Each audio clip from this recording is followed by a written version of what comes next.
Hey, let's go Steelers. So this is Maestro, and I'm Ben Wallace. I'm a senior solution architect at Tonking. We're a tech startup. We're young, I'm sure you can tell. And we're a tech startup that built processes that people actually follow. So before I get into it, quick shout out. Don, thank you for this opportunity to speak, and thank you for inviting me over here. As you mentioned, I'm not a procurement expert. I came from a software background.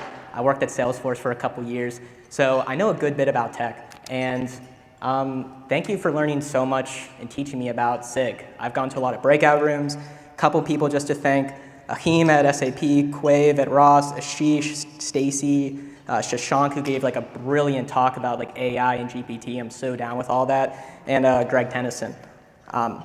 So I know a little bit about procurement. I know a good bit about tech, but I do know one thing really well, probably more so than anybody else here, and that is restauranting. So on the left-hand side is the Ben Gross restaurant. I was named after my great-grandpa. It's still a restaurant to this day out in Irwin, PA. Anybody else here from Pittsburgh? Woo! All right, shout out 412. All right, and then on the right-hand side is my dad's deli, based in Central Jersey. So I was that kid that was in the basement that was deveining the shrimp, right? And I was given a toothbrush every night, and I had to clean the corners of the walls. So I know a good bit about hard grease, hard work, good work ethic. And I do know a lot about delivering a great restaurant experience. So here's something that all of us have done hundreds of times, right? We walk into a restaurant, we're guided to our table, we sit down, and then we're given a menu. Waiter comes in, and then waiter takes our order. He writes it down, he walks to the kitchen, and then the process begins of procuring your meal, comes back to you, hot and ready, hopefully within 20 minutes, right? That's a great, solid experience if it's good food, and you're gonna keep coming back, What if it didn't happen like that? What if instead you placed your order with the waiter, they gave you a chef hat, and they walked you into the kitchen, and they said, "I'm so happy you're here. Could you help us make your order for us?" They call you table number 20. They don't call you by your name because it's just simpler and quicker for them.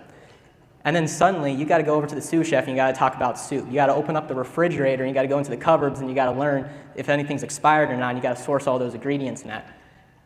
And then you gotta talk to the chefs, and they say, "Hey, how much paprika do you want in your chicken?" And you're like, "I don't know how much paprika I want." You're the expert, aren't you? But I don't know, it's your order. You tell me how much you want. So it was once a cool and frictionless process of you being at the table and working with the kitchen without even knowing. You are now responsible for cleaning, sourcing, and procuring your whole darn meal. That's insane. And if you've worked in restaurants, you've been to a restaurant, that's a fundamental no-no. You never bring a customer into the kitchen. In fact, you have them avoid as much of the process that happens in a restaurant. If you ever worked in the service business before, you know exactly what I'm talking about. So pretend you're back at your minimum wage job, your first job out of high school for the rest of this presentation, because I'm going to be talking a lot about bringing somebody into the kitchen, learning about those operations, and the importance of setting the table for your customers. And in fact, there's a whole book on it. If anybody's familiar with Danny Meyer, he is a serial restaurateur of Union Square Cafe. He also started Shake Shack. He's a personal hero of mine. And he literally wrote this book called Setting the Table, which I think is the Bible of being great customer service. If you don't work in restauranting, no problem, still read it. It's all about this table at the restaurant being this sacred place for the customer. They feel comfortable there. That's the place where they're expecting. They go to the cushioned seat, and you bend over backwards to provide as much value to that person as possible. That's what my grandpa did. He had an old clipboard, and he remembered every single person that walked in, if they had a baby or not, gave them a high chair, if they liked red wine or white wine, you had that down pat, and you made sure that they didn't walk into the kitchen or be nowhere near it. In fact, if any of you have actually seen a kitchen, you might be so turned off that you never go back to that restaurant. You know what I'm saying? They do what at Olive Garden with my gnocchi? I'm never going back again. We experienced this at our work, examples of us being walked into the kitchen for somebody's processes. We experienced it in IT. This is a real ticket that I got at my last job. They called me by my ServiceNow ticket number, not my first name. And if anybody works in ServiceNow, I apologize for triggering you with like the INC prefix. We experience this in HR as well. Okay, here's like an expense policy. All right, whoa. What's with this table? I got to do this for that. I got to go to that form to do this over there. Got to go to Workday for that, Coupa for that, NetSuite for that. Why is this a scavenger hunt for me to tell my HR team that I need to buy a plane to go to Jacksonville?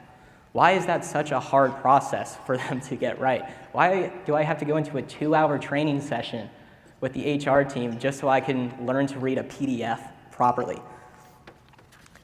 And if you're smart, you know where I'm going with this.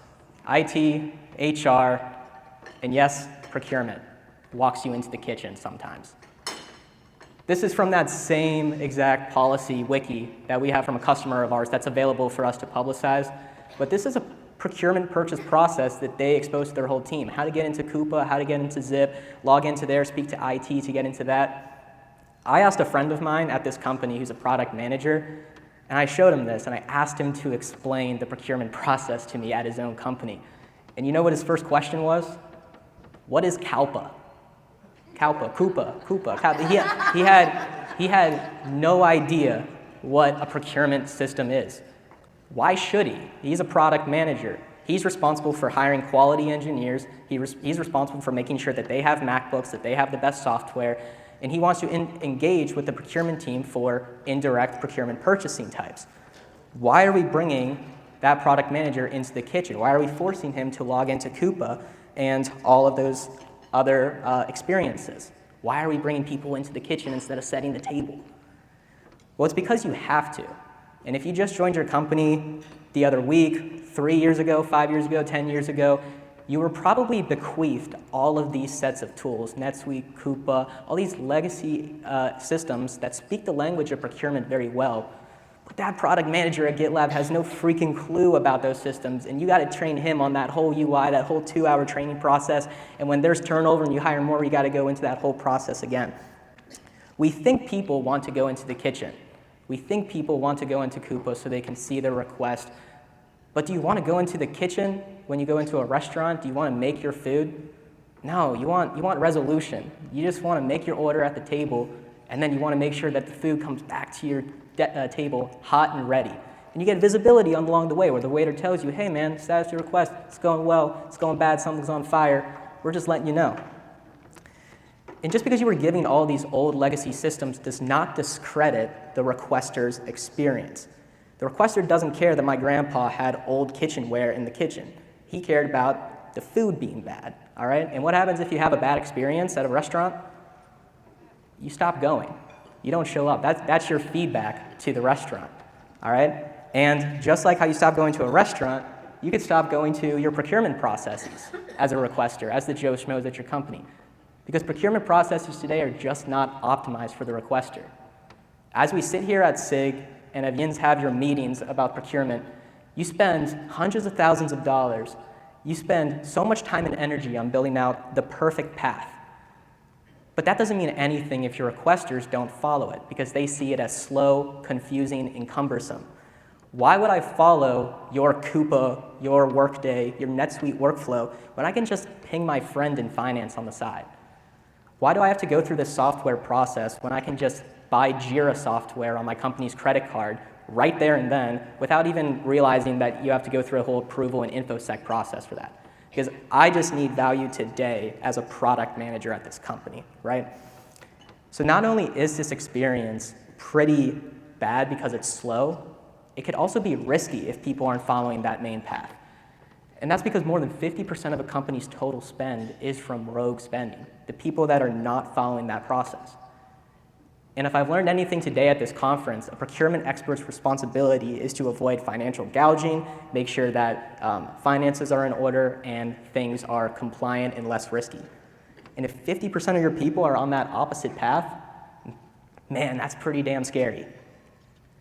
So I'm not a procurement expert, but here's what I do know. Everybody here wants to be compliant and efficient. And guess what? Your requesters do as well. They don't want to mess up. They don't want the wrong software. They don't want to over budget or over expense the company. They don't know how to.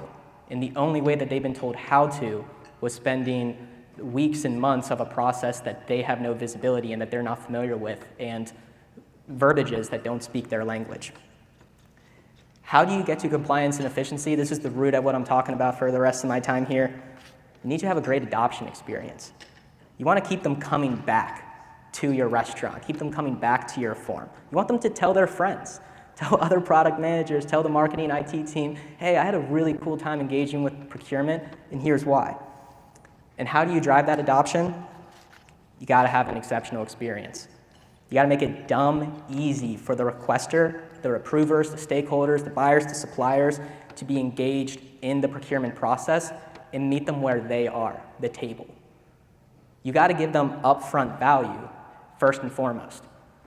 When it's a hot summer day and you walk into a restaurant, what do you get? You get ice water. You get this cold, nice glass. And if you go to an Italian restaurant, you get a nice little piece of bread. So now your thirst is quenched and you're not hungry anymore, and now you can actually stay longer and kind of lounge and be nice before you wait for the waiter. What if you could do that for your indirect purchase requesters? When they're purchasing a software and they don't know where to begin, I need a collaboration software, for example, I don't know. They're probably going to go to Google right now, and they're going to do a whole search over here by themselves. And they're going to spend 3 to 4 months talking to people like me about the best software for them. And then 4 months later, then they'll knock on your door. And you're reactive to them. You're a blocker to them. You're not a partner that says, hey man, we already got this collaboration tool. We already got this automation tool. We already have these licenses. Does this fit your needs? Let's help you out here. We can be better and stronger than Google. More on this later. Like any good presentation, I have a timeline. And I want to start with the 1970s. Not really familiar with this era. I knew it was far out, but I knew that a lot of it was pretty paper-based. If I'm focusing this timeline on the procurement experience from the perspective of the requester, of the everyday man or woman that just wants to make an indirect procurement request. Back in those days, you had to write a letter, and you had to be able to mail it to them, and it goes into manila envelopes, accordion folders, and we weren't able to digitize that until the 80s and the 90s, where if you were lucky enough to be in an office that had a large, thick client computer, you could get off of your chair, literally walk into a physical room, and if you were technical enough, you could create, read, update, and delete those databases, the EDIs, ERPs, PO management, and SRI systems. But it didn't become more familiar for the business user, for the common desk worker, until the Windows-based e-procurement era. I put this up here for nostalgia purposes. Nice little throwback, reminds me of third grade computer lab. And I also remember being frustrated by that darn ticking clock in the top left corner. And these were the days where you could sit at your desk and you can get a request straight from your computer, or you could give a request. You could receive a fax, send a fax, and the world that we live in today started becoming a bit more familiar. All right, now I can really start talking about this. When I entered the workforce, it was already the 2010s, and then the SaaS era just exploded. The words download and file were swear words. When I was in college, I didn't download anything. Everything was a URL. And that was awesome for many reasons, because I could be at my office, the library, I could be on my phone, and I can access my data and my applications anytime and anywhere. And not only was it great for people to talk to systems, it was also great for systems to talk to other systems with the API era, and we were actually able to interface with other computer systems automatically. And if you combine the API era with what's been happening in the infrastructure world, the distribution costs and the infrastructure costs of making a new app are at an all-time low. As Shashank was mentioning, they got 3 computers these days: Azure, Google Cloud, and AWS.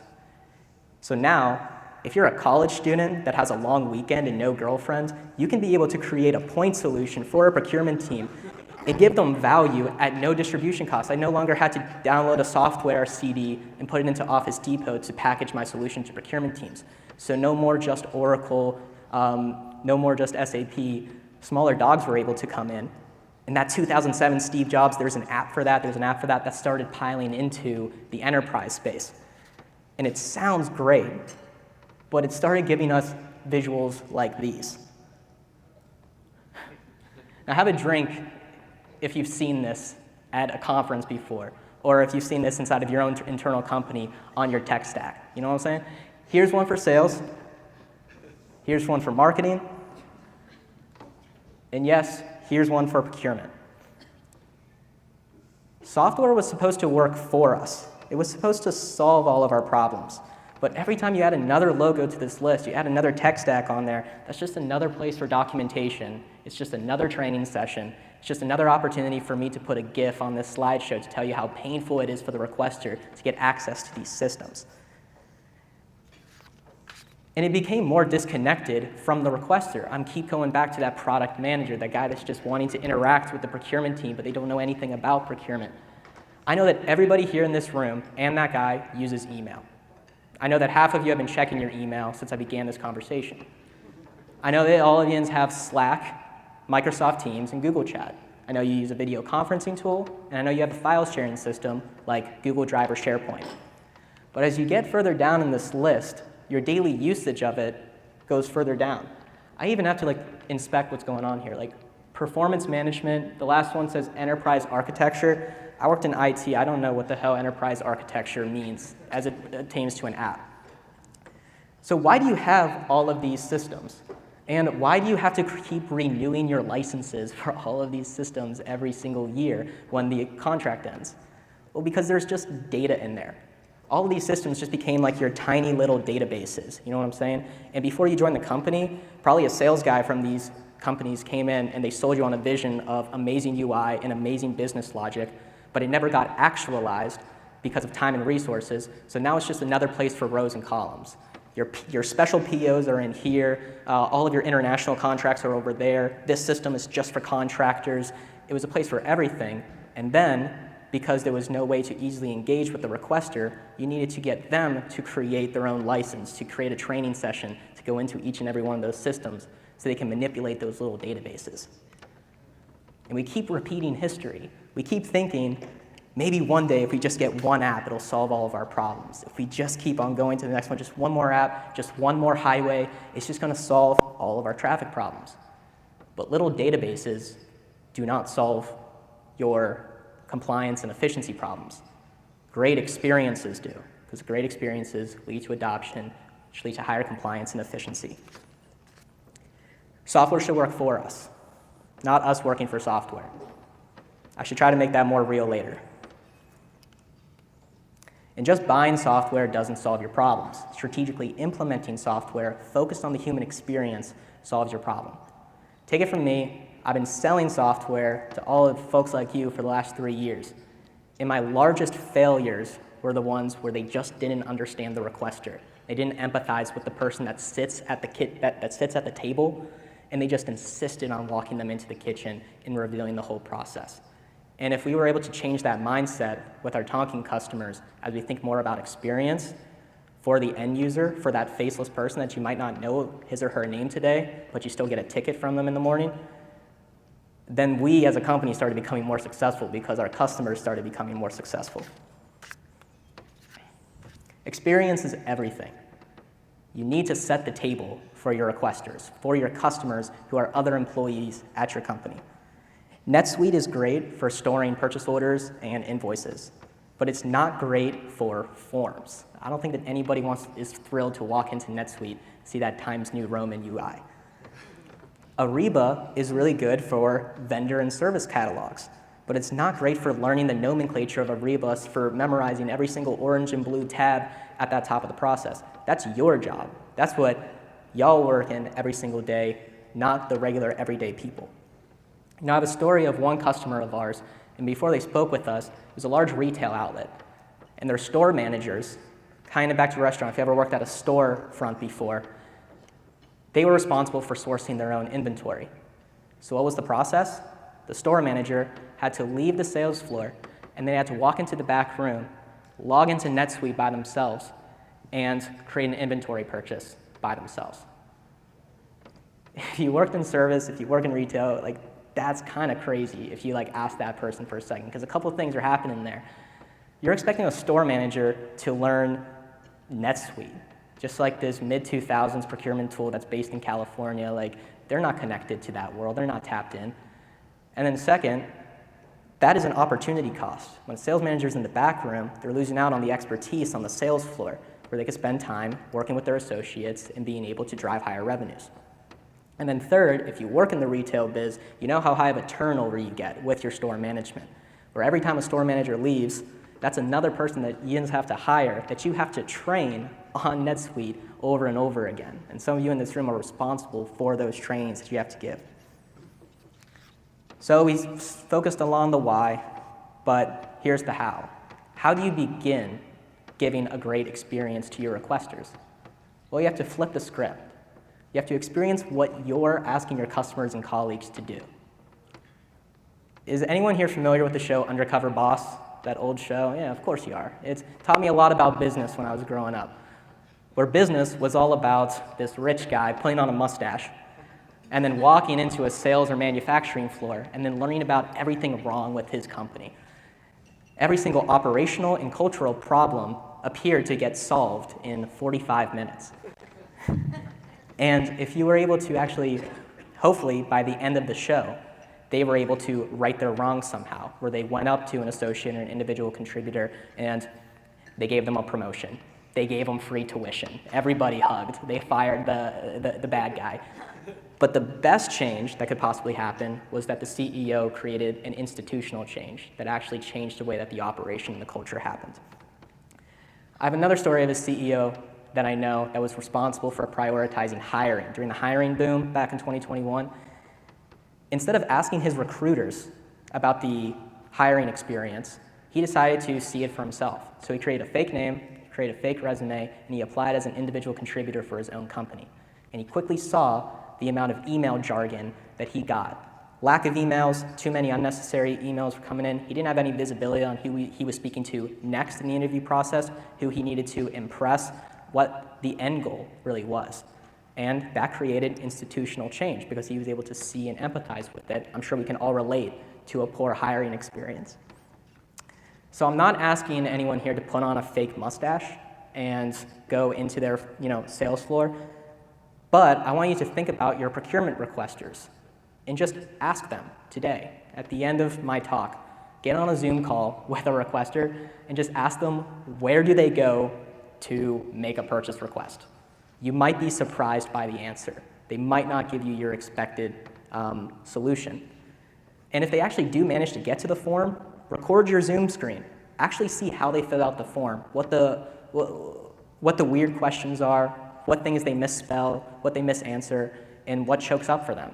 See how they're handling their time in the kitchen and try to bring it back to a solution. Because if you are a self-described process owner, it means that you're a product manager as well. You have a product as a procurement team. You have a process, a form flow that you need to deliver to a market. That's other customers, that's other people that work at your company. And you need to be able to fulfill and satisfy that request to the best of your ability. Now think about that store manager back at that retail outlet. What would have been a better solution for them? Probably a mobile app experience so you can keep them on the sales floor. You made it as intuitive, frictionless as possible, interacting with the SKUs and the barcodes and that so they could actually be able to get the upfront inventory value that they need. Now think about everyone else at your company. Blue collar, white collar, it doesn't matter. Where do they work? As I was showing you on the graph before, I know that everybody here works in email, Slack, Microsoft Teams, GChat. They probably do as well. Good. Keep them there. Don't force people into the kitchen. Set the table at those communication systems. That's the realest thing that I can tell you at the end of this presentation. Don't force the people to the process. Bring the process to the people where they work. And it just doesn't make it convenient. It leads to more adoption, which leads to more compliance and efficiency. Got to set the table. We've all had great product management experiences in consumer tech that we don't even realize. Yelp was literally created to rate experiences at restaurants for good or for bad. Airbnb created a whole category called Airbnb experiences because they saw those brochure sections at hotels and they're like, nah, we could do way better than this. We could do like reservations, we could connect like hosts with their guests and make it way more frictionless and more personal. And then Uber, one of my favorite companies, they have a whole team dedicated to the last 20 seconds of your ride. because they're obsessed with the driver experience. Sorry, with the passenger experience. But relating it to drivers, they're just as obsessed on that. The CEO, Dara Khosrowshahi, he makes his whole executive team be Uber drivers for some part of the year, so they can empathize and feel the experience of the drivers. Now imagine for a second if you logged onto Uber and something different happens. You logged on, you said where you wanted to go, you hit submit, and then you received an email instead with a PDF attachment. And that PDF had a list of drivers and phone numbers for each of them. And it was your responsibility to call every single driver and try to make a connection with that Uber. Uber just satisfied their mission statement, right? They connected passengers with drivers, but that's a bad experience for honestly everyone all around. Now it sounds a little far-fetched, but don't some of your procurement processes kind of be like that? It's kind of like a PDF that you're delivering to these requesters and they're expected to go on their own scavenger hunt to solve their needs. If you have a great experience, it will lead to higher adoption, and it's going to lead to more compliance and efficiency. That means less rogue spend and faster resolution. I guarantee it. So back to the timeline. We've gone all the way up to the 2010s, but I want to talk about today and beyond, and what teams are doing today to solve this problem. Well, there's plenty of tools out there. Tonkean and our competitors are solving this process experience gap by making slick, sexy forms that they're able to deliver to requesters. And we are prioritizing a process orchestration across platforms by wrapping around those systems like SAP, Workday, NetSuite, Coupa, and then delivering it to where people are: email, Slack, Microsoft Teams, with a frictionless intake experience. Now, the right way to do this is exactly that: email, Slack, Microsoft Teams. I want to make a request. Where do I go for this? What's the status of my contract? Those should be asked in plain English, and then value comes back to them in the form of like, oh, I did a VLOOKUP in that system. Here you go. Oh, this needs to kick off a form flow process. Let's go there for that. And when you hit that submit button, things should be triaged automatically using artificial intelligence. I'm trying to make Shashank's presentation as real as possible now, and you can see what Tonkean as a startup is trying to do with AI, where we could be able to listen to a request and be like, hey, you're asking for a renewal. I heard that. Let's ask you renewal-related questions and only renewal-related questions. Oh, you're asking for a $10,000 software purchase?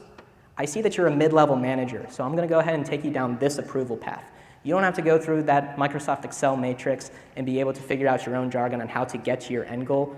It's all codified inside of the workflow, and all that you have to do is stay at the table. Stay at the place where you made the request in the first place. And then lastly, that mid-level manager is probably going to want visibility on their request through and through until it gets to that end state of the software being purchased. You know who's really great at delivering a great visibility experience? Domino's Pizza. Domino's Pizza is awesome. If you ever ordered Domino's Pizza, then you know about that Domino's Pizza Tracker. And you place your order, and then it tells you who has your order, when it got started, when it's in the oven, when it's on your way to your house. And because it has a Google Maps integration, probably, it gives you like that exact time down to the minute. I was never brought into the kitchen. Again, I really don't want to be in the Domino's Pizza kitchen. I probably don't want to know anything that's happening in there. But I want to be given that visibility. And what tools like Tonkean's doing is literally stealing that Domino's Pizza Tracker model and just replacing pizza with a purchase request, with a contract renewal. That's what people want. They want resolution and visibility. They don't want self-service and forced to be making their food in the kitchen. Now, as I mentioned, like Shashank's presentation, and I'm sure a lot of the other business partners out here are talking about AI and GPT, a lot of hubbub. I've been asking a lot of professionals around here what's like the pessimism to optimism spectrum on like GPT right now on a scale from 1 to 10 with this audience, and I heard it's like a 6.5. So I can kind of work with that. And I just want to tell Ian's, like, as a non-procurement expert, I'm a software engineer by trade. This is real, guys. This is like very impressive. Everything that I've learned about like AI and machine learning and like all the training models and getting stuff right and wrong and having tons of data for like the last 10 years, it's all been blown out of the water with what innovations like GPT and Llama are developing in the LLM landscape. And my company is very aligned with that. to the respect that we literally put 2023 specifically on the timeline as a day that marks a tone change in the procurement space. As we think that one era was built on top of the last, the era that Tonkean and our competitors have created of like process excellence and a great intake experience is going to be built on top with AI. I also don't know what the future is for AI and what it looks like in 5 years. But we're a startup. We're trying. So what we're going to do is show you a couple demos on how we really think AI can help yins. And if you're interested, we do have a Tonkean AI waitlist. We'd love for you to talk to me at the end of this presentation, and we can get real and talk with your business. What I talk about first is procurement and AI. Remember that water example that I was saying earlier? We're walking into the restaurant, they give you water and bread up front. Procurement should work the same way with sourcing. Well, instead of somebody going onto Google or going onto like G2 and looking up like an irrelevant competitor evaluation list, what if your procurement team was able to do something way more specific and contextualized that's relevant with your existing vendor list? Let me show you this video. So as a requester, I can be inside of this Tonkean form. I can say, hey, I want Jira. You're a project management tool for about $2,000. I hit submit, and check this out. It starts spinning its wheels and says, hey, GPT, we're listening to that request. Okay, Jira. Okay, project management. Okay, $2,000. And now it's not a form. It's not like a consultation. It's like, hey, man, I looked at Jira. Here are 5 other competitors. And by the way, one of those competitors, Asana, it's already in our existing vendor list. Does that work for you? Yes or no? If that's good for you, then let's get you contacted with the administrator over on the Asana team and get you automatically provisioned. And if it's not and you're still really interested in Jira, then let's go ahead and continue the process. And then that is AI working with workflow automation. That is your software working for you, not against you. Shashank, on his presentation, he said that there's like 4 main benefits that generative AI is bringing, and that's search, summarization, prediction, and content creation. What are you seeing here? You're seeing Tonkean searching the database, being able to predict what the user wants, project management tool, be able to summarize the internets of the product alternatives, and then be able to generate content that is a recommendation, that is, go here, actually do something. When you click that submit button, we're actually going to trigger Okta and like, get you enabled inside of that system. That's what we're trying to do here that is real. And the second thing that I wanted to show you, my CEO put this at the end of the slides very deliberately, and he really wanted to be pent up, the Tonkean AI front door. Forms are great. Tonkean and all of our competitors, we work endlessly on designing fantastic forms, and you probably say the word form every single day of your life, but forms are for you. That's not the requester, the person at the table. Forms are meant to be clear and cut-paste, rows and columns. So then when it goes into your ticketing tool, then you are able to individually like triage and categorize the request. But what if the requester just wants to ask a regular human question? What's the status of my contract? When's this up for renewal? How do I create a purchase process? If you're just focused on asking regular human questions and answering them, if you want to do that outside your company, you can just go to Google. If I want to know the score of the Pittsburgh Pirates game, I just Google it. Pittsburgh Pirates score, ask it in plain English, and it gives me content back. What if you had a Google search bar for your company? And how Tonkean is new to procurement. Yes, we specialize specifically in legal and HR, but we're breaking into the procurement space. All of those policy questions, the PDFs, the Confluence pages, the Visio diagrams that all of your team has created, we can take that and put it into a search bar like this. Where now, as a requester, I can just ask in plain English, I want access to HubSpot. Click enter, GPT starts doing its work, HubSpot. Okay, we have that. Access, all right, that's license related. I can help you with that. I'm going to point you to a form that we already have inside of our system, but it's also going to be pre-filled. And it comes pre-filled with information that is really juicy, I think.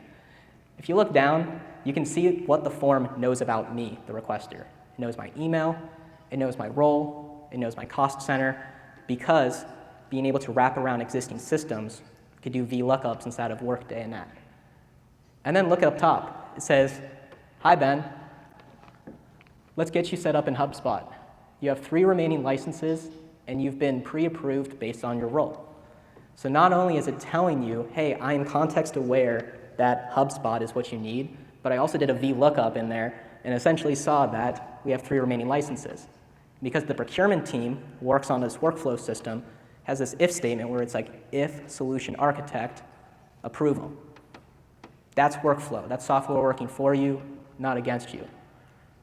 Congratulations, you just saved tons of time as a procurement team, and you gave tons of value to the requester. Maybe procurement will only get involved when that 3 remaining licenses hits 0, and then you know that you need to like reach back out to the vendor and get more licenses. But in the meantime, when you hit submit, user provisioning happens, IT gets notified, your manager gets notified, and I get notified with a link and onboarding to HubSpot. This is the ultimate way to set the table. Not research, not knowledge management, resolution. Giving food to the person at their table, giving what they asked for upfront and as fast as possible. I want to end this last slide with a quote from Danny Meyer, the restaurateur that I mentioned earlier from Setting the Table. Business, like life, is all about how you make people feel. It's that simple. If you want to know how your requesters feel, ask them today. Get on a Zoom call. See how they work around the form. If you want to know how to make them happier and more fulfilled with procurement, talk to us. We can talk about AI, workflow excellence, and using your data to make it work for your end users. We have some cool tech to show you. Maybe come to our booth, talk to me when I get off the stage. Join our wait list if you are an innovative person that's not scared about trying out a beta and failing with us along the way. But tell us how you feel before we start selling to you, honestly, man. Thank you.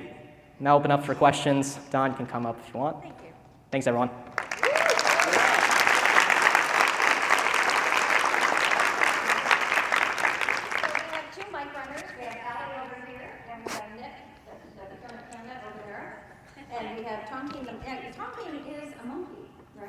That's right, Don. Yeah, it's a talking macaque. It is native to Indonesia, and it's known for being very collaborative. Is it? Yeah. Because I saw some pictures and it has vicious teeth. So yours doesn't.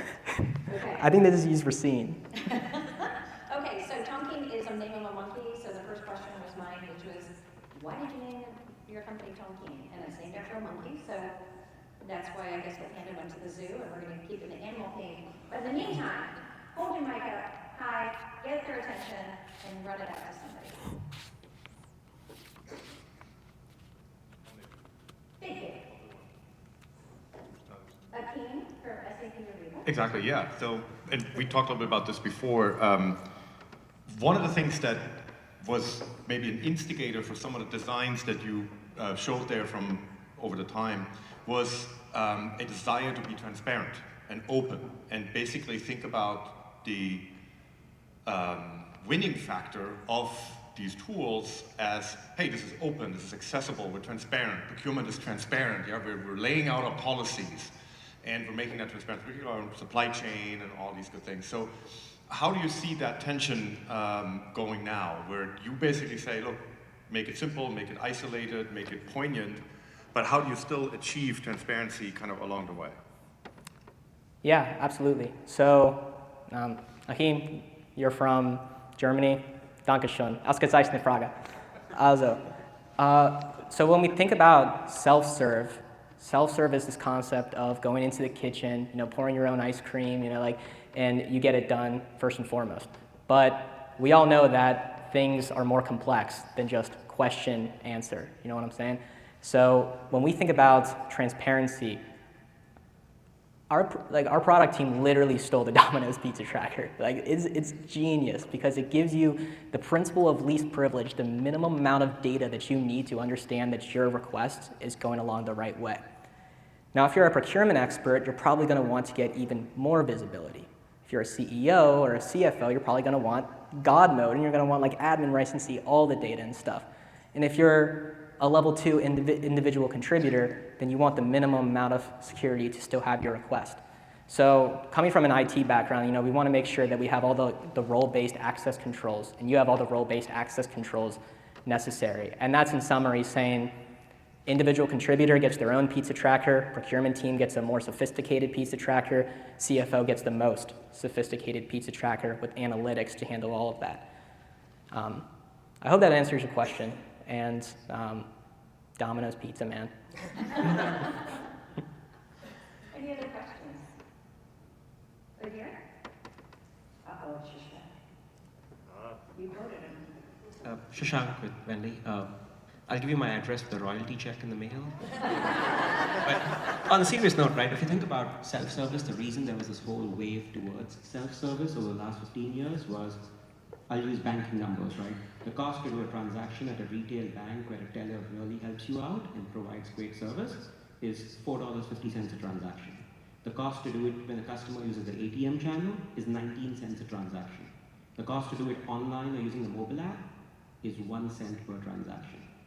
So guess where do you want to move volume out of? You want to move volume out of high-touch transactions and move it to self-service. So my point or question back to you is, how do you think about the business model cost equation for this? Because it's great, I want to provide a higher service level, but then I'm going to go ask for 4 more headcount to provide that great service and not let people into the kitchen and then serve them well, right? So how do you see the business impact for this? Have you ever heard the phrase, too many cooks in the kitchen? I don't want to raise your head count. I don't think that having too much just individual contributors, like too many folks that are focused on the most low-level tasks is going to be effective. I actually think that that's where like the opportunity for AI and quick service to get those quick wins come in. So if I'm coming from the perspective of a software engineer, I'm thinking about all of your requests from like an agile perspective, where I'm measuring the t-shirt size of each of them. Like, this is a small request, this is a medium request, this is an extra, extra large request. And if we're able to think about the unit cost of each of those requests from like an agile intake perspective of tickets, then ideally, great experiences at the small and medium-sized level can be solved with generative AI. And then, at least in 2023, because I can't predict the future, those large and extra, extra large requests are still going to be very much be handled by procurement experts with college degrees and have 10 plus years of experience in that domain. So I don't have the correct dollar sign for you, but I'm thinking about this as a technologist that's thinking about it as intake comes in from a user story, from a ticket, and then you want to get value extracted out of it. That's the per unit cost. Hopefully that relationship to agile makes sense.